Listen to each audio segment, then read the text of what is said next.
They say forgiveness is divine. But what if it's just a lie we tell ourselves to keep from burning everything down? On the outside, this was a love that lasted decades. 20 years, 2 children, a big anniversary trip to celebrate the journey. But by the end of that weekend, one of them was dead, and the other, she didn't shed a single tear. It was April 17th, 2023, when Janelle and Victor Carter checked into the historic Mosswood Inn on the edge of Savannah's Old Quarter. To anyone watching, it looked like the picture of Black Southern success.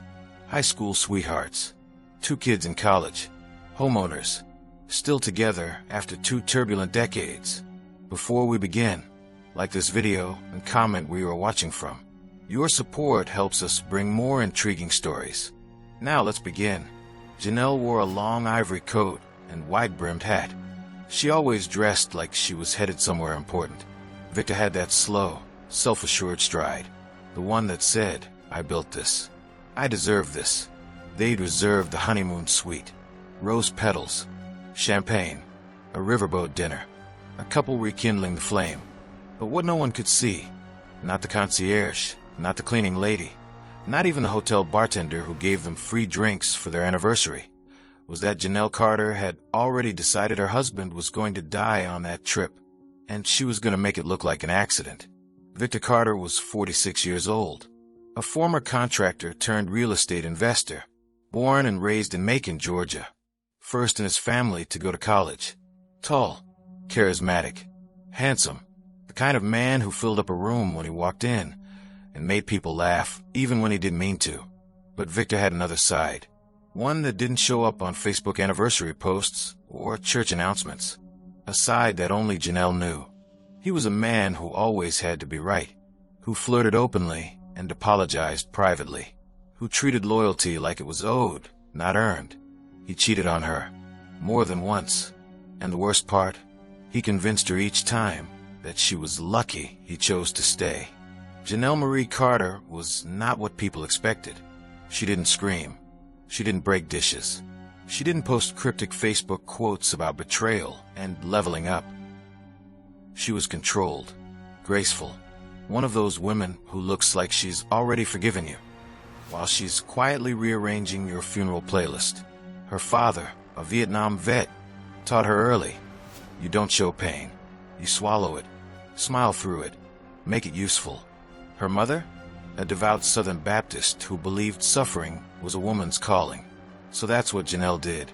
She suffered quietly for 20 years, until she didn't. In the months leading up to the trip, friends said Janelle seemed different, calmer even, like someone who'd made peace with the past. She started wearing lighter colors, took up yoga.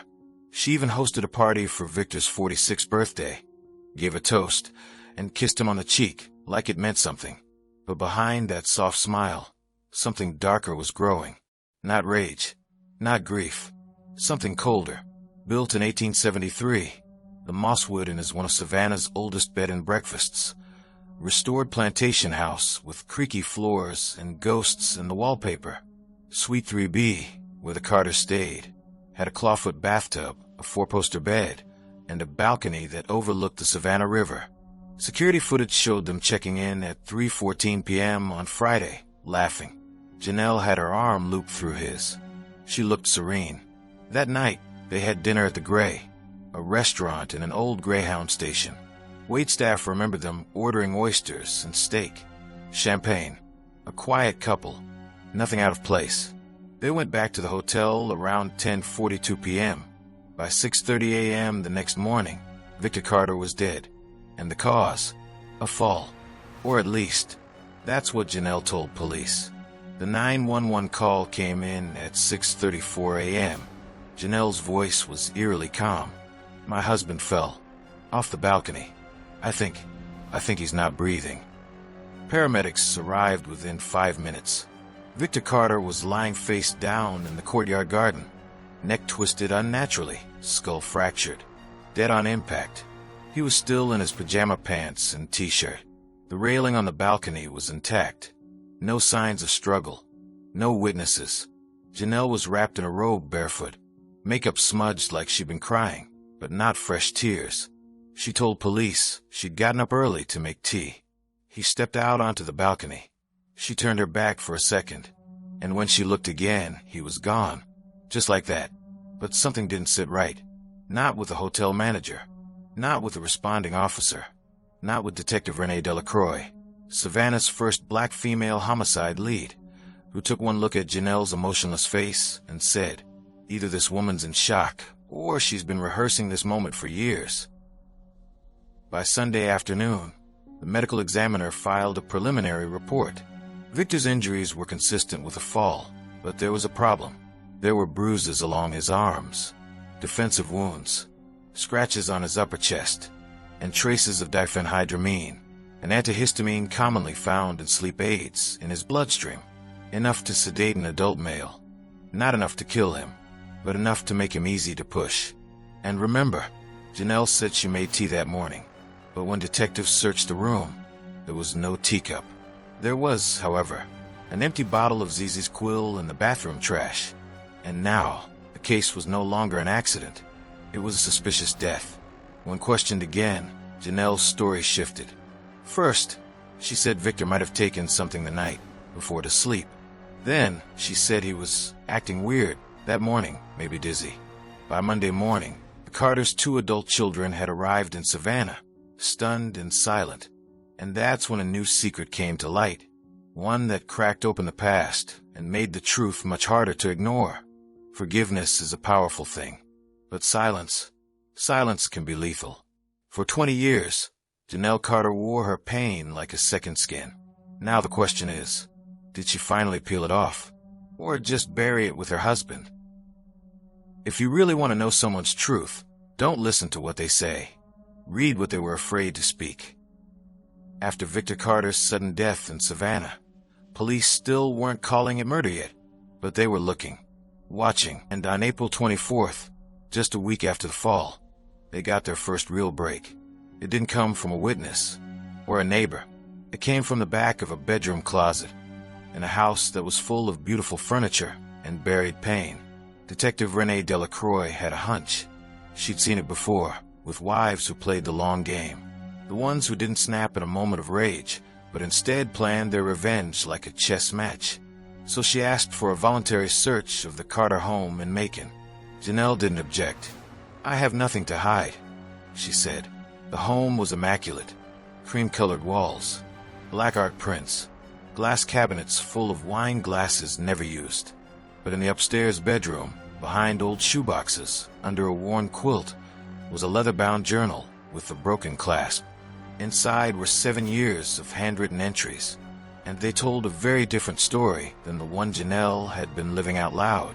The first entry was dated October 15th, 2016. "I keep waking up with my jaw clenched so tight it hurts to speak. I think I'm forgetting who I am. Or maybe I just don't want to remember." The entries started small. Daily frustrations, silent dinners, arguments that ended in guilt trips. But then they got darker. He told me again that no one else would ever love me. I almost believed him this time. He touched my face so gently tonight, then told me I was lucky he still wanted me. There were pages stained with what looked like water damage, but the ink had bled in a way only tears do. In one entry from 2019, "If I leave, I ruin everything. If I stay, I ruin myself." And then finally, a chilling line in the entry from August 3rd, 2022. "Forgiveness is a costume I wear. I am not healed. I am just rehearsing." It wasn't just pain. It was evidence of manipulation, control, and a woman slowly coming apart in silence. And the final entries from early 2023, they were written in all capital letters. The tone had shifted. "He has a pattern. I know it now. I'm just another mirror he breaks when he hates what he sees. I will not die like my mother. I will not go quietly." And then, he thinks this trip is about us starting over. It is, just not the way he thinks. Around the same time detectives were reading Janelle's private thoughts, a name appeared on Victor's phone records, one that came up again and again in late-night calls. Lana Brooks. Not a friend, not a co-worker, a name Janelle never mentioned in her interviews. She was a 33-year-old physical therapist in Atlanta, unmarried, attractive, and when police finally brought her in, her first words were, "I didn't know he was still living with his wife. He told me they were separated." Turns out, Victor and Lana had been seeing each other for almost 2 years, off and on, hotel meetups, weekend retreats, hundreds of texts. But something changed in March 2023. Lana said Victor suddenly pulled away. He stopped texting, canceled a planned trip to Miami, said he was working things out with Janelle for the sake of their legacy. But Lana had screenshots, photos, a voice message Victor left one night in January. "I'm stuck with someone who keeps score. She'll never forgive me, but she'll never leave either. That's just how she's wired."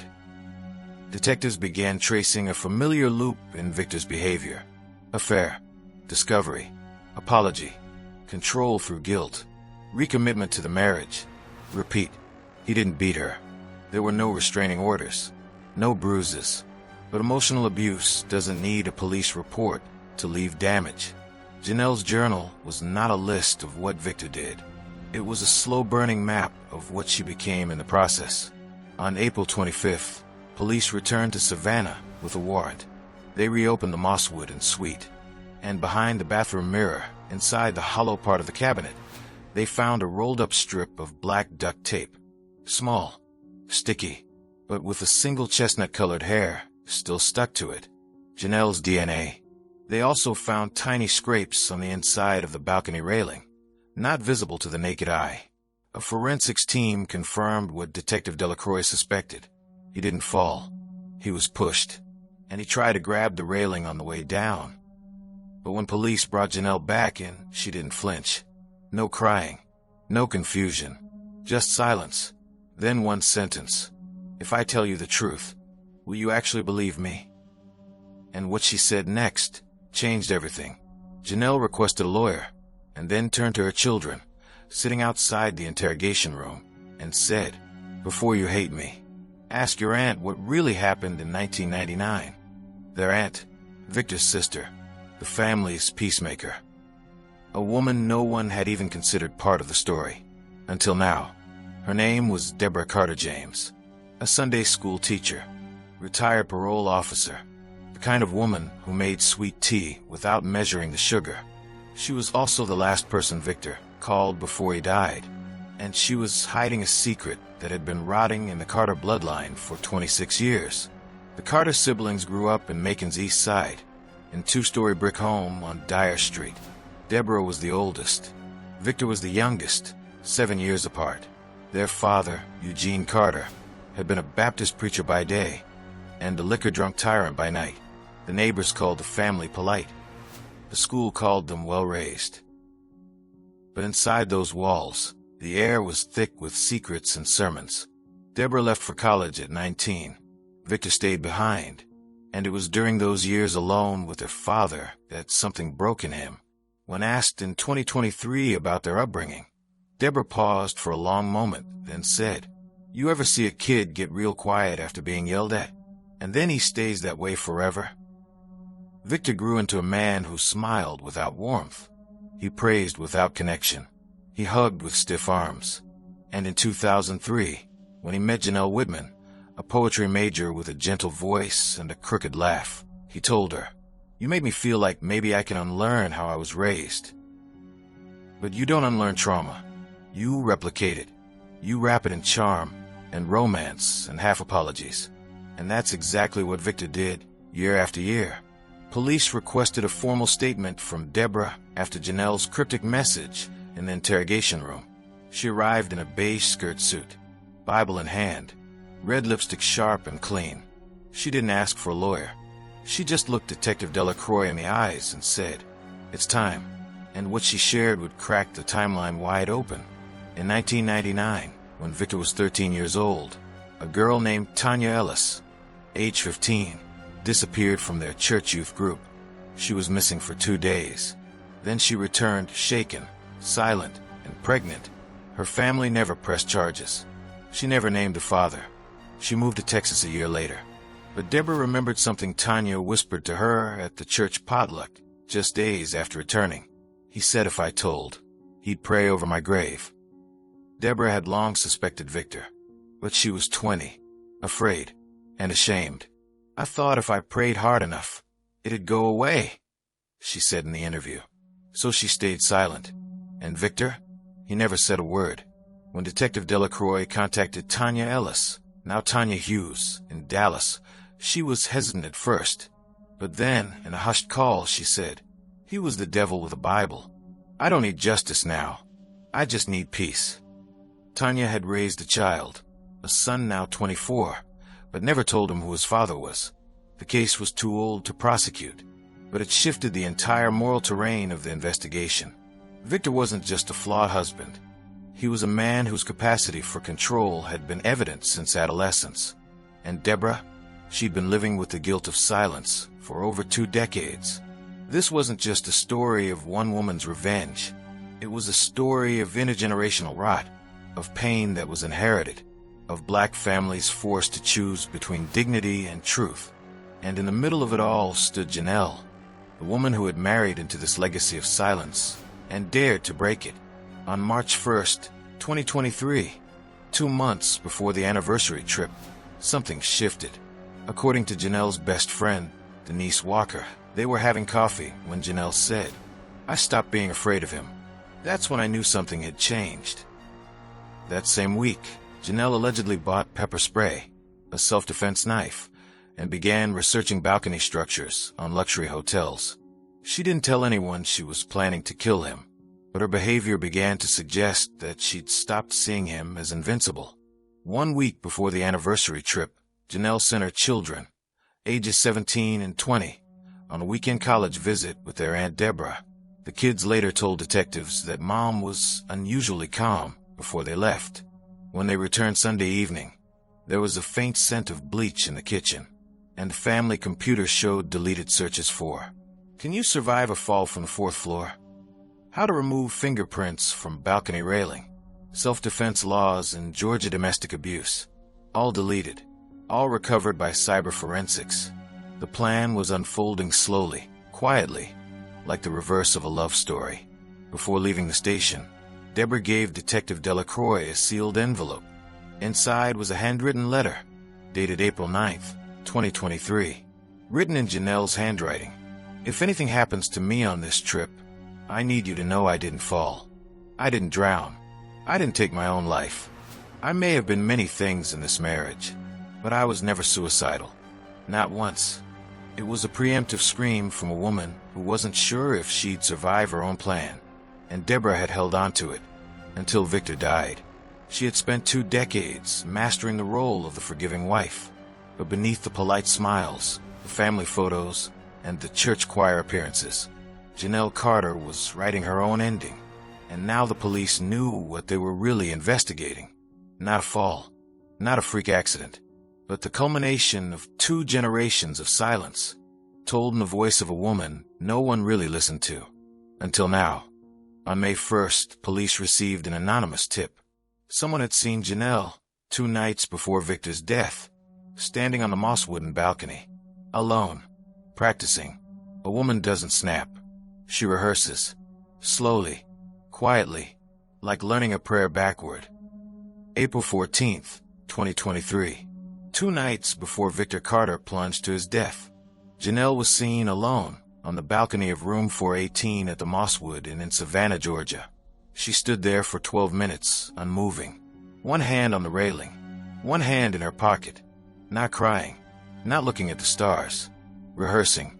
The Mosswood Inn was a 4-star boutique hotel, a former plantation house-turned resort nestled on the outskirts of Savannah's historic district. Elegant, silent, and steeped in Southern history, the perfect place for a romantic anniversary or a well-staged tragedy. Janelle and Victor checked in on the morning of April 14th. Room 418 had been specifically requested by Janelle. Corner room, 4th floor, balcony with uninterrupted rail access. Victor thought nothing of it. To him, this was a reconciliation getaway. But for Janelle, every inch of the room had been studied, mapped, measured. She'd even asked the concierge if the hotel still offered private sunset balcony dinners. They didn't, so she ordered room service instead. On the afternoon of April 15th, a local tourist snapped a Polaroid photo of her daughter on River Street. In the background, partially blurred, were Victor and Janelle Carter, arm in arm, smiling beneath the moss-covered trees. When police enhanced the image, two details stood out. Victor was holding a bouquet of roses. Janelle's smile didn't reach her eyes. For years, she had played the part. Forgiveness had been her costume. But in that photograph, there was something cold, almost rehearsed. At 7:45 p.m. on April 16th, the night of Victor's death, Janelle placed a room service order for two: red wine, grilled salmon, chocolate mousse. The order was delivered at 8:12 p.m. But when the server knocked on the door, no one answered. He returned 5 minutes later. Still nothing. The next morning, when detectives entered the room, the untouched meal was still on the hallway cart, now spoiled and swarming with flies. Janelle later claimed she had lost track of time. But when forensics dusted the cart, they found only her fingerprints on the wine glasses. Victor, it appeared, had never made it to dinner. Around 9:10 p.m., an overnight housekeeper named Myra Jefferson passed room 418 on her way to the service closet. She later told detectives she heard a voice, low, angry, a man's voice, then a bang, like furniture hitting the wall, then silence. She hesitated, but didn't report it. Why? Because I've heard couples fight before. Rich ones usually throw things and then tip you extra the next morning. By 9:30 p.m., Victor Carter was dead. According to the coroner, Victor's body was discovered at 9:42 p.m. by a hotel guest returning from dinner. He had landed in a patch of grass just beyond the patio. His head twisted unnaturally, multiple rib fractures, punctured lung, one arm dislocated at the shoulder, as if he tried to grab something on the way down. The autopsy revealed a deep bruise along his lower back, not consistent with a simple fall. It suggested a shove, forceful, sudden, intentional. And when detectives examined the railing of room 418, they found smudged fingerprints on the outside ledge, as if someone had leaned out, reached, or pushed. Janelle's DNA was present. Victor's was not. After the fall, Janelle didn't scream. She didn't call for help. At 9:53 p.m., she called the front desk and said simply, "There's been an accident." By the time first responders arrived, she was sitting on the edge of the hotel bed, hair loose, breathing slow. She appeared composed, too composed. When asked how Victor had fallen, she whispered, "He was leaning over the railing to see the courtyard, and I think he slipped." She never cried, never asked to see his body. Instead, she asked if she could be left alone in the room, with the door locked, until morning. Digital forensics would later unearth a chilling twist. Victor's phone, found shattered beside his body, had recorded an outgoing voice memo at exactly 9:07 p.m. It was never sent, but the file survived. When authorities recovered it, they heard Victor's voice, shaky, whispering, "If anything happens to me tonight, just know. I knew it was coming. She knows everything. I should have told the truth. I should have." The message cuts off, then silence. It was the last thing he ever said. This is the question that haunted detectives, family, and the public alike. Why would Janelle wait 20 years to kill him? The answer lay in one moment from the week prior, buried in Victor's search history. How to transfer a deed from joint ownership to one person. And another search that same day. Can a spouse be removed from a will after adultery? Victor had hired a divorce attorney and was preparing to move assets. Janelle knew, and it shattered the illusion she had maintained for 2 decades. She hadn't just stayed because she was broken. She had stayed because it was hers too. The house, the retirement, the respectability. If he walked away, she'd be left with nothing but her scars. And she was done surviving quietly. Some women leave. Some women endure. And some women wait, not out of weakness, but because timing is its own kind of weapon. And Janelle Carter had been sharpening the blade for years. Detective Delacroix sits alone in the precinct, late at night. He opens a manila folder. Inside, a newly submitted anonymous letter. Check the security feed from room 417. She wasn't alone that night. You missed the rehearsal. Every perfect crime has a shadow, and every shadow leads back to something or someone the world forgot. Security camera footage. Time-stamped.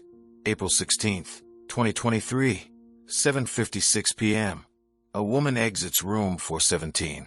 She wears a black hoodie, face obscured. She knocks twice, softly, on the adjacent door, room 418. The door opens. Janelle stands there. They stare at each other. No words, just a look. Familiar, cold. Then Janelle steps aside. The woman walks in. She was in that room before Victor died. The anonymous letter had been simple, typed on an old Smith Corona typewriter. Check the security feed from room 417. She wasn't alone that night. You missed the rehearsal. Detective Calvin Delacroix had spent 24 years in homicide. He knew when a case was supposed to be open and shut, and when it had too many clean corners. The footage confirmed it. Janelle had a visitor, a woman, medium build, African American, late 30s to early 40s. No ID used to check in. Room 417 had been reserved using a prepaid visa and a fake name, Erica Baines. But the moment Delacroix saw the footage, he whispered, "That's not Erica Baines. That's Nicole Graham." Nicole Graham had once been Janelle's maid of honor. They'd grown up together in Jacksonville, survived the same broken blocks, walked the same cracked sidewalks. But after Victor and Janelle got married, Nicole disappeared from the photo albums and from the town. No one ever explained why. In truth, Victor had driven her away. During the early years of their marriage, Janelle had confided too much. Victor's jealousy, his tracking, his paranoia. Nicole confronted him at a New Year's party in 2007. Witnesses remembered the fight. "You lay one more hand on her," Nicole had said, "and I swear to God, I will bury you with your secrets." Victor banned her from their home the next morning. Janelle stopped answering Nicole's calls. But what no one knew is that Nicole never stopped watching. Nicole checked in 2 days before Victor's death. She used a burner phone to book the reservation. No bags, no luggage. Security footage shows her leaving twice, once at 3:12 a.m. and again at 7:42 p.m., always wearing the same black hoodie. The second time, she entered Janelle's room. She stayed for 38 minutes. When she left, her face was flushed, her sleeves rolled up. She wiped her hands on her jeans. She did not return to her room.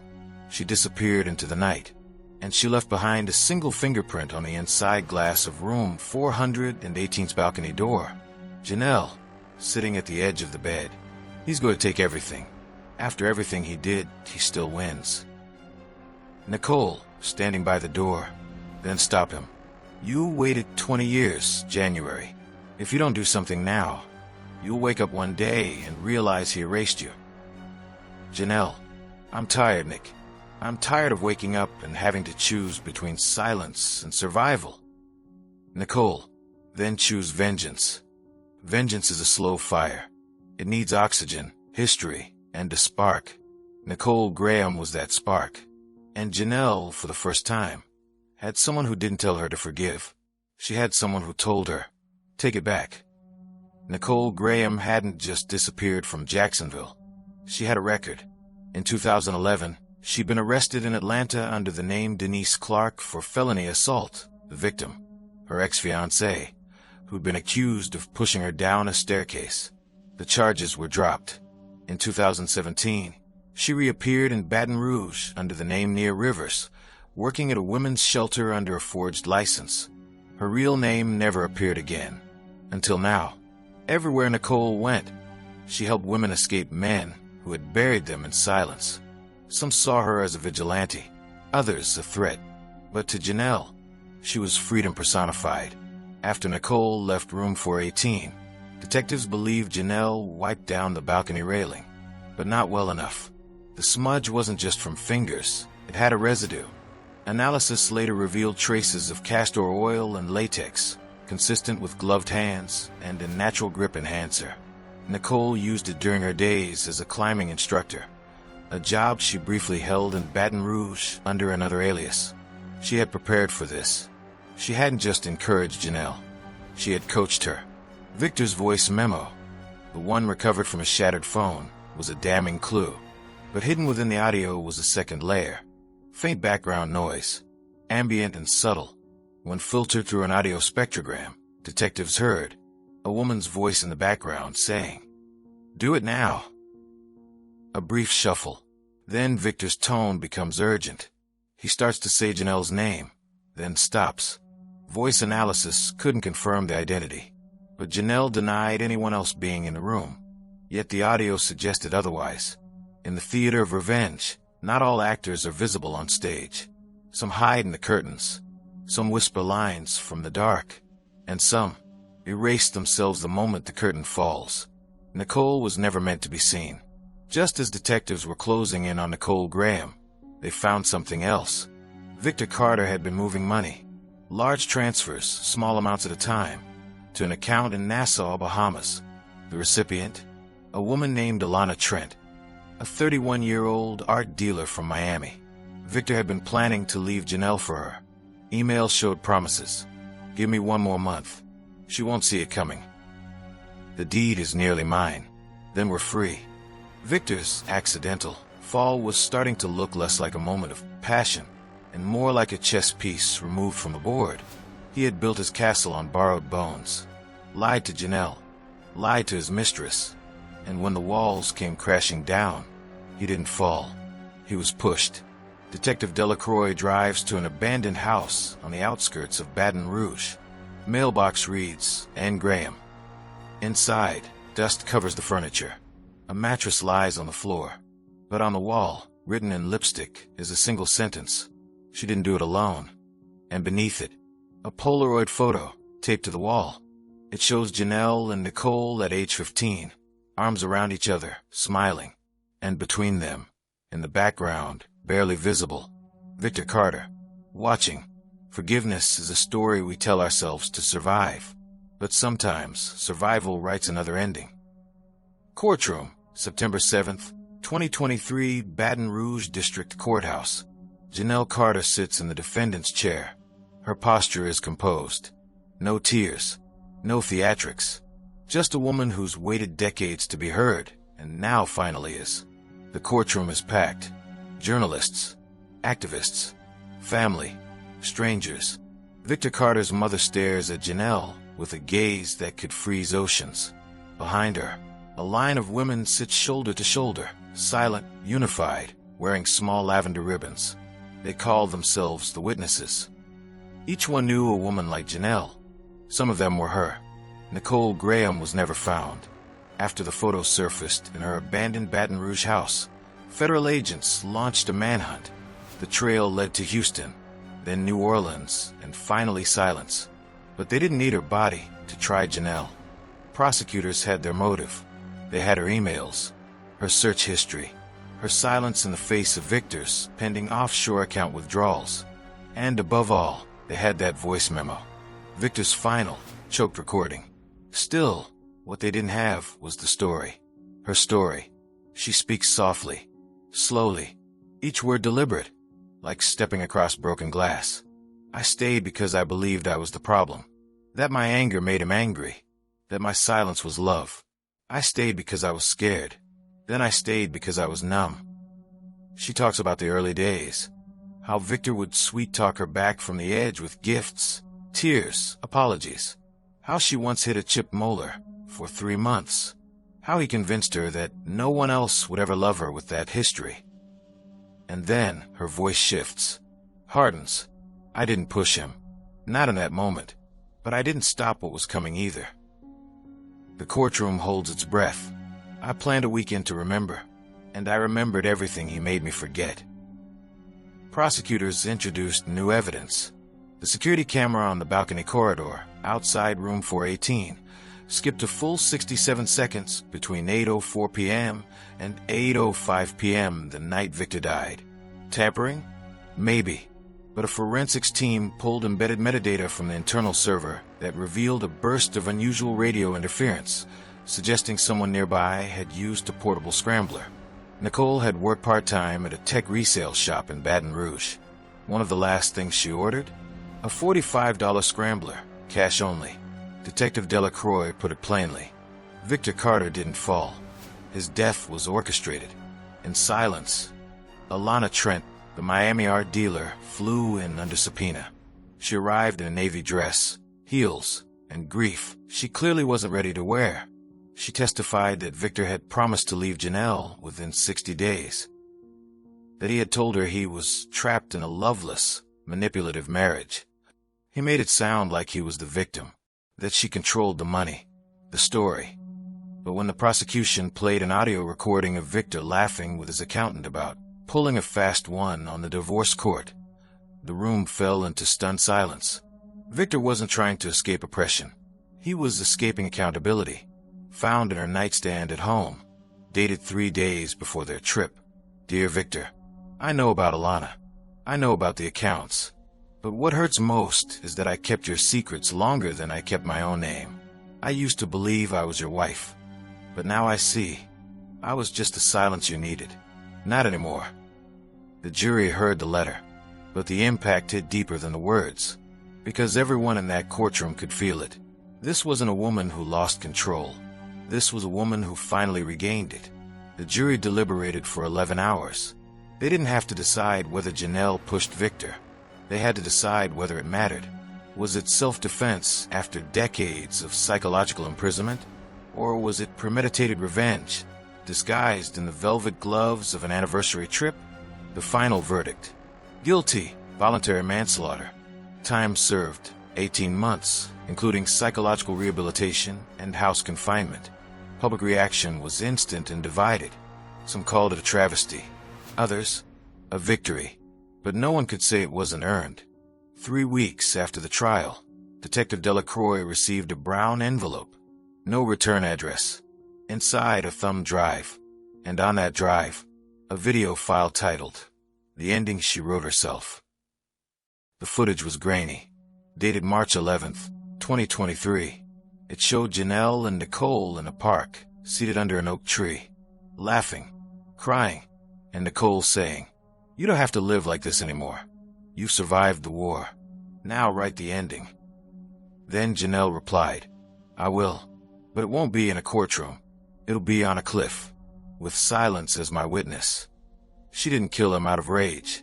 She killed him because silence had stopped being her sanctuary and started becoming her accomplice. She wrote an ending no one expected, one where justice wasn't blind, just tired of waiting. After the trial, a new group formed in Baton Rouge and Jacksonville, Lavender Ribbons. Not quite a support group, not quite an activist collective, just women who had survived. Some had scars you could see. Others had ones that showed only in the spaces between words. They meet monthly, in silence, in stories. And Janelle Carter, now living under a new name, in a quiet apartment with no stairs and no balconies, sometimes writes letters for the group. In one, she said, "Some wounds we carry, others we bury, but the deepest ones we rewrite." A woman walks past the window, shoulder-length curls, oversized coat. She pauses. Inside the cafe sits Janelle, reading, alone, peaceful. The woman outside looks in, then walks away. Security footage catches her reflection in the glass. It's Nicole. She was never missing, never far. She had just stepped out of frame, long enough for her friend to find her voice. In stories of love gone dark, we ask ourselves, who really pulled the trigger?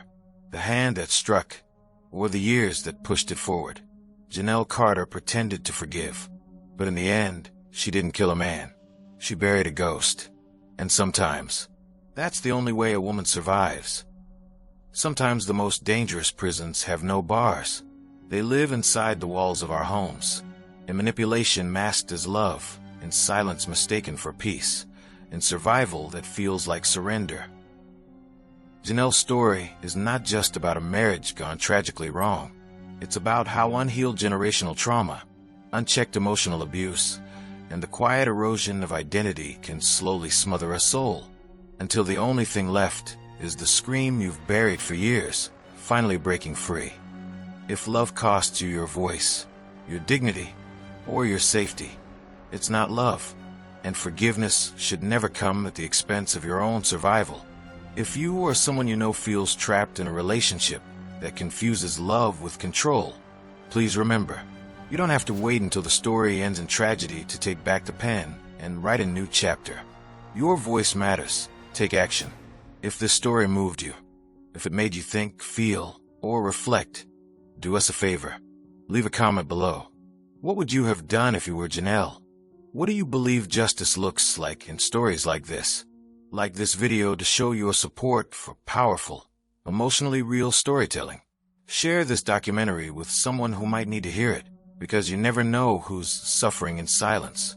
Subscribe and turn on notifications for more true crime stories that go beyond the headlines, where justice, morality, and humanity collide. Thank you for watching.